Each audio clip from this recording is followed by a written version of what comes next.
আসসালামু আলাইকুম, কেমন আছেন সবাই? আজ নিয়ে আসলাম আপনাদের জন্য ধারাবাজি করে। ধারাবাজিটা অনেকই সোজা এবং খুবই মজাদার। খুব ভালো লাগে গরম ভাতের সাথে। এজন্য আমি ফ্রেশ দাঁড়া নিয়েছি।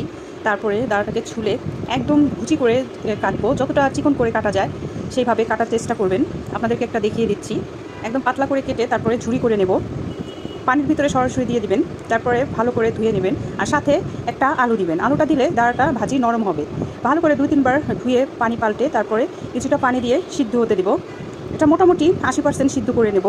সিদ্ধ হয়ে গেলে তারপরে পানিটা ঝরিয়ে নেব। এখন আরেকটি পাত্রে আমি দিয়ে দিচ্ছি একটা শুকনো মরিচ একটু ভেজে, তারপরে দিয়ে দিচ্ছি পেঁয়াজটা একটু বেরেস্তার মতো করে দিয়ে দিচ্ছি একটা ডিমটা দিয়ে ভালো করে ঝুরি করে নেব। এরপরে দিয়ে দিব সেই পানি ঝরিয়ে রাখা দাঁড়া এবং আলুগুলো। আর এখানে লবণ পরিমাণ একটু কম দিবেন। সাধারণ যেসব ভাজি করা হয় তার চেয়েও কম দিবেন, দাঁড়াতে লবণ কম লাগে। আর পরিমাণ মতো মরিচ দিচ্ছি, আপনারা ঝাল যেমন খান সেইভাবে দিবেন। ভালো করে ভেজে নিচ্ছি এবং একটু ভেঙে দিচ্ছি যেন নরম হয়।